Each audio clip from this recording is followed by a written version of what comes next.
அதெல்லாம் வேர் அதிகமாக வளர்ச்சி அடையாது சார். ஈரம் இருந்துட்டே இருந்ததுன்னா வேர் தண்ணி நோக்கி போகாது. ஈரம் நல்லா வடையணும். அது பயோடைன் பேக்ஸ் இருக்குங்க. பயாக்ஸ் மட்டும் 6 மாசம் அப்படியே இருக்கு. நீங்க மண்ணில் போட்டீங்கன்னா ஈரமே இல்லாம 6 மாசம் அப்படியே இருந்துட்டே இருக்கு. 6வது மாசம் தண்ணி விட்டா உடனே அந்த 1 கிராம் வந்து 16 cc ரிலீஸ் பண்ணும். அந்த மாதிரி டெக்னாலஜி நீங்க சாயில் சப்ளை பண்ண வேண்டியது. அதெல்லாம் இப்ப பயோ டைமண்டா வந்துருக்கு. நீங்க 2 ரூபாய்க்கு கிட்டு வாங்கி டெஸ்ட் பண்ணி திரும்ப உரம் போடுறதுக்கு 5 ரூபாய்க்கு இதை கொண்டு போட்டீங்கன்னா நைட்ரஜன் பாஸ்பரஸ் பொட்டாஷ் எது கம்மியா இருக்கோ அது ஃபில் ஆயிடும்.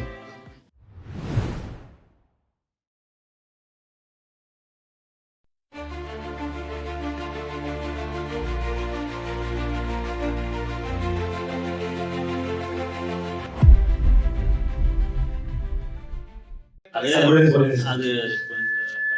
போடும்போது ஈரத்தன்மை வந்து இருந்துட்டே இருக்கணுமா? தேவையில்லை சார். ஈரமே இல்லாம நீங்க பயோக்ஸ் போட்டுட்டு எப்ப ஈரம் வருதோ அப்ப உடனே வேலை செய்யணும். தொடர்ந்து ஈரம் இருக்கணும்னு அவசியம் இல்லை. தேவையில்லை சார். தொடர்ந்து ஈரம் இருக்கணும் அவசியமே இல்லை. தொடர்ந்து ஈரம் இருக்கக்கூடாதுதான் நம்ம நினைச்சோம்னா ஈரம் இருந்தா நோய் வந்து அதெல்லாம் வேர் அதிகமாக வளர்ச்சி அடையாது சார். ஈரம் இருந்துட்டே இருந்ததுன்னா வேர் தண்ணி நோக்கி போகாது. ஈரம் நல்லா வடையணும். அது பயோடைன் பேக்ஸ் இருக்குங்க. பயாக்ஸ் மட்டும் 6 மாசம் அப்படியே இருக்கு. நீங்க மண்ணில் போட்டீங்கன்னா ஈரமே இல்லாம 6 மாசம் அப்படியே இருந்துட்டே இருக்கு. 6வது மாசம் தண்ணி விட்டா உடனே அந்த 1 கிராம் வந்து 16 cc ரிலீஸ் பண்ணும். அந்த மாதிரி டெக்னாலஜி. இல்லாட்டிலாம் இவ்வளவு வேலைக்கு யாருமே வாங்க மாட்டாங்க. 1 கிலோ 1000 ரூபாய்க்கு யார் சார் வாங்க மாட்டாங்க. 50 கிலோ வந்து 250 ரூபாய்க்கு வாங்கிடுறாங்க. யூரியா 1 கிலோ 1000 ரூபாய்க்கு யாருமே வாங்க மாட்டாங்க.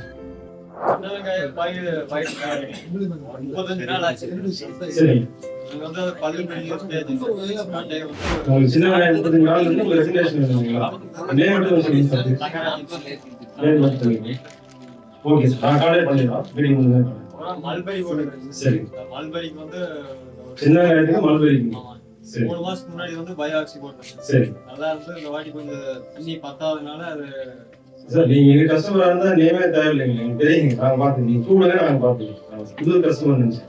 சரி சார். நீங்க தென்னை மரத்துல வந்து நிறைய ஓலையை கருதுன மாதிரி ஆயிடுச்சு. சரி நான் 1 மாசத்துக்கு முன்னால ஆபீஸ்க்கு வந்தேன். Okay sir. வரும்போது இந்த தென்னை ஓலையை வெட்டி கொண்டு வந்தேன். Okay sir. கொண்டு வந்து கொடுத்தேன். கோயிலாங்கிற பொண்ணும் பார்த்தாங்க. அப்புறம் நீங்க பாத்தீங்கன்னா ஆமா நீங்க என்ன பண்ணவே இல்லை. இல்ல சார், நான் பண்ண மாட்டேன் சார். டெக்னிக்கல் எக்ஸிக்யூட்டிவ் தான். அதாவது ஒவ்வொரு விஷயம் இப்ப நான் வந்து டோட்டல் இந்தியா பார்த்துட்டு இருக்கேன். ஒவ்வொரு ஃபார்மருக்குமே வந்து பாத்தீங்கன்னா ஒரு டெக்னிக்கல் எக்ஸிக்யூட்டிவ்னா 200 ஃபார்மர் அலர்ட் பண்ணிருக்கோம். 100 ஃபார்மர் அலர்ட் பண்ணிருக்கோம். அவங்க மட்டும்தான் முக்கியமான அவங்களால முடியலன்னா எங்க கொண்டு வருவாங்க, நாலேஜ் கொண்டு வருவாங்க. நாங்க அதை பார்த்துட்டு ரெக்கக்னேஷன் அங்க கொடுத்துருவோம். ஃபார்மர் கூப்பிட முடியாது, அது கூப்பிடவே முடியாது சார். அதுக்கு வந்து பயோமோலாஸ் பயோபிலிட்டி இதெல்லாம் கொடுத்தீங்க. ஓகே, அது எந்த அளவுக்கு பயன்படுத்துறது அப்படிங்கிறது அவங்களால தெளிவா சொல்லணும். அது எப்படி பயன்படுத்துறது? நான் இப்ப இந்த ஹென்ரி லூயிஸ் தென்னை ஆமா சார். அவரை கன்சல்ட் பண்ணேன். சரி. அவர் என்ன சொல்றாருன்னா, முதல்ல நம்ம அட்டை பூரா வெட்டுனேன். சரி. வெட்டி தீய வச்சிருக்கேன். ஓகே. ரூட் ஃபீடிங் கொடுங்க. சரி. நான் வேற கெமிக்கல்ஸ் பயன்படுத்துறேன். Okay sir. அதனால அந்த மரத்துல மட்டையும் வெட்டு. ஓகே. பல மரங்களுக்கு அது பரவிது. மரத்தை அவர் சொன்னது வெட்டல நீங்க? நான் வெட்டல. இல்ல அவருக்கு ரூட் ஃபீடிங் அவர் சொன்னது நல்லதா சார், வெட்டி இருக்கலாம். ஏன்னா பாதிச்சிருக்கு எதுவுமே நம்ம தென்னை மரம் இல்ல சார், கத்திரிக்காய் கொடுத்து விட்டாலும் ஒடிச்சுதான் அடையணும். நிறைய வெட்டினா மரமே போயிடும் போல சார். அப்படினாலும் ஃபர்ஸ்ட் தான் சார் கொண்டு வரணும். ஏன்னா அதாவது நோய் பாதிக்கப்படாத நீங்க வச்சிருந்தீங்கன்னா திரும்ப திரும்ப அது அதிகமா தான் ஆகும். திரும்ப திரும்ப நீங்க அதிகமா தான் ஆகும். நீங்க 80 மரத்துல எத்தனை மரம் சார் பாதிச்சிருக்கோம்? உதாரணம் ஒரு ஏக்கருக்கு 80 மரம் கட்டிருக்கீங்க. ஒரு 7-8 மரம் பாதிச்சு. 7-8 மரத்தை கண்டிப்பா கட் பண்ணி தான் சார் ஆகும். இல்லாட்டி ஃபுல்லா ஸ்ப்ரெட் ஆயிடுச்சு. அவர் சொன்னது கரெக்ட். கண்டிப்பா நீங்க ஃபாலோ பண்ணுங்க. நாட் ஒன்லி கோகனட், எந்த இடத்துலயுமே வந்து பாதிக்கப்பட்ட பயிரை வந்து வெட்டுறது தப்பே கிடையாது. இப்ப வந்து இவருடைய வேலைச்சாமி ஒரு ஃபீல்ட் பாத்தீங்கன்னா வாடகை வந்து டோட்டலாவே அவுட் ஆயிட்டாங்க. டோட்டலா வாடகை எடுத்துருங்க. எவ்வளவு பேருக்கு நான் சொல்லிருக்கேன், டோட்டலா செடியே எடுத்துருங்க. தேவையே இல்லை சார். அந்த ஈல்டு வர மத்த இடத்துல அடுத்த தண்ணியில இருந்து கொண்டு வந்துடலாம், கொண்டு வர முடியும் சார். அது குரோத் கொண்டு வர முடியும், குரோத் கொண்டு வர முடியும். அதனால அது பிரச்சனையே இல்லை. அவர் சொன்னது கண்டிப்பா கரெக்டுங்க. ரூட் ஃபீடிங் என்ன கொடுக்க சொன்னாருன்னு எனக்கு தெரியும். நீங்க ரூட் ஃபீடிங் அவருக்கு தெரியும் சார். அவர் வந்து ஸ்பெஷலிஸ்ட் கோகனட். அதனால அவருடைய கன்சல்டன்சில நீங்க செஞ்சு பாருங்க. நம்மதையே கொஞ்சம் செஞ்சு பாருங்க. எது நல்லா இருக்கோ அதை நீங்க ஃபாலோ பண்ணுங்க. ரூட் ஃபீடிங் கொடுக்கறது உங்களை லெபோரியஸ்னால கொடுக்க.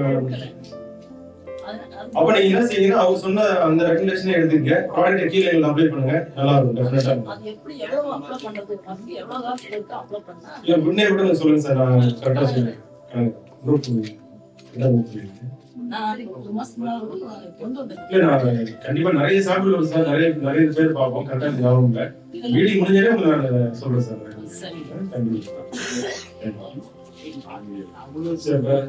ஆயில் சாம்பிள் கிட்டி 200 ரேட்ல அதான் சார் நான் சொல்லிட்டு இருக்கேன். இல்ல அதான் இப்ப சாயில் சாம்பிள் கிட்டே இருக்கு, அதோட இம்ப்ரூவ் வெர்ஷன் தான் பயோடைமண்டா கொண்டு வந்து நீங்க சாயில் சாம்பிள் பண்ண வேண்டியது. அதுதான் இப்ப பயோடைமண்டா வந்துருக்கு. நீங்க 200 கிட் வாங்கி டெஸ்ட் பண்ணி திரும்ப உரம் போறதுக்கு 500 இது கொண்டு போய் போட்டீங்கன்னா நைட்ரஜன், பாஸ்பரஸ், பொட்டாஷ் எது கம்மியா இருக்கோ அது ஃபில் ஆயிரும் ஆட்டோமேட்டிக். அவ்வளவுதான் அட்வான்ஸ். அதனால இப்ப 2 வருஷம் ஆச்சு.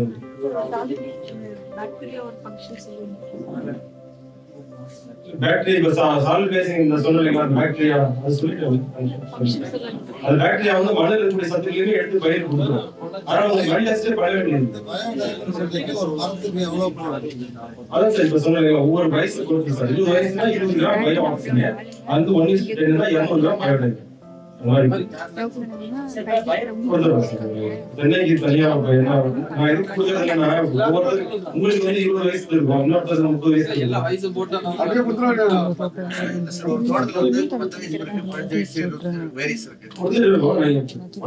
வந்துட்டீங்களே அதை கொடுத்துருவோம். ரெக்கமெண்டேஷன் ஷீட்ல இருக்கு, போட்டு கரெக்டா கொடுத்துருவோம். இப்ப கொடுக்க முடியாது, முடிச்சுட்டு கம்ப்ளீட்டா கொடுத்துருவோம். என்ன கிராப் என்ன ஸ்டெப் ஓகே சார். அதான் ஜூலைல கொடிசியா ஸ்டால் நம்பர் 10 11 2 ஸ்டால் எடுத்துங்க சார். பயோ டைமண்ட் ப்ளஸ் இருக்குன்னா அத வந்து இப்ப நம்ம தொழுவத்துக்கு பதிலா அப்ளை பண்ணலாம்னு சொல்றீங்க. தொழுவத்துக்கு பதிலாகவும் பண்ணலாம். அதான் சரி ஓகே. தொழுவத்துக்கு பதிலாகவும் அப்ளை பண்ணலாம் அப்படிங்கிறீங்க. அது வந்து உங்களுக்கு வந்து நம்ம மணல்ல கலந்தோ இல்ல ஏதாவது கலந்து மட்டும் தான் போடணும். இல்ல வாட்டர் கூட, அதாவது வந்து சாயில் கூட வந்து தண்ணி கூட கலந்து விடலாமா? ட்ரிப்லயே கலந்து சில பேர் பண்ணிட்டு தான். அதான் கேக்குறேங்க. என்ன இதுனா நாங்க அது பேர் வேலைச்சாவே சொல்லிடுவாரு. ஏன்னா முதல் விவசாயி நாங்க வந்து உண்மையை சொல்றோம். இப்ப அவங்க சொல்றது பாத்தீங்கன்னா ட்ரிப்ல விட முடியாதுன்னு சொல்லி சொன்னாங்க. இல்ல நான்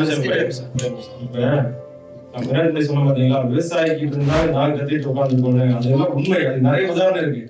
பயாக்சி பயோடைமண்ட் ட்ரிப்ல விட முடியாதுன்னு எங்க ரிசர்ச்.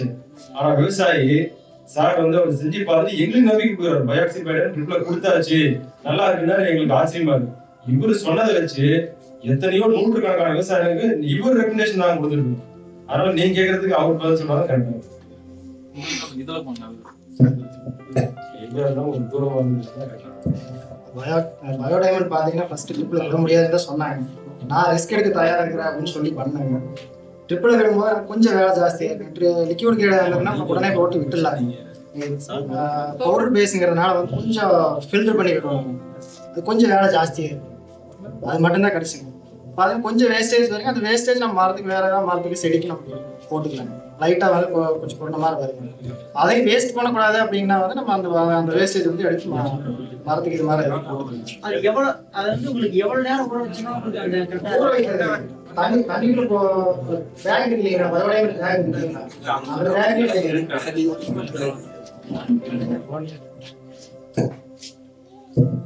அது வந்து 1 ஹவருக்கு முன்னாடி நீங்க அது தண்ணியில போட்டீங்கன்னா எல்லாம் கலந்துடும். பயோடைமண்ட் ஒன்னா போட்டீங்கன்னா கரைஞ்சிரு. அப்புறம் நீங்க ஃபீட் பண்ணிக்கலாம். அது கரையாதுன்னு சார் சொன்னாரு. எனக்கு என்னோட ஃப்ரெண்டு ரவீந்திரன் பிஏபி அவருக்கு நான் ரெக்கமெண்ட் பண்ணி வாங்கிட்டு போய் முதல்ல ஒரு கொஞ்சம் மரத்துக்கு போட்டிருக்காங்க. இது ரொம்ப சிரமமா அவரே போட்டிருக்காரு. இது ஆளை பிடிச்சி பண்றது சிரமமா இருக்கு அப்படின்னு ஒரு கோர்ட் கேஸ் அது நிறைய இருக்கிறதுனால ஊற போட்டு பார்க்கலான்னு ஊற போட்டுட்டாரு. அது கலங்கிடுச்சு. 2வது அவர் ஃபீட் பண்ணியிருக்காரு. டேங்க் எல்லாம் ட்ரிப்ல தான் கொடுத்துருக்காரு. இந்த மாதிரி பண்ணக்கூடாதுங்க. பயோடைமண்ட் பயோ இது ரெண்டும் மிக்ஸ் பண்ணீங்க. ஒவ்வொரு மரத்துக்கு என்ன ரெக்கமெண்டேஷன் கொடுக்குறாங்க அது அப்படியே தண்ணி வாங்கி பண்ணலாம்.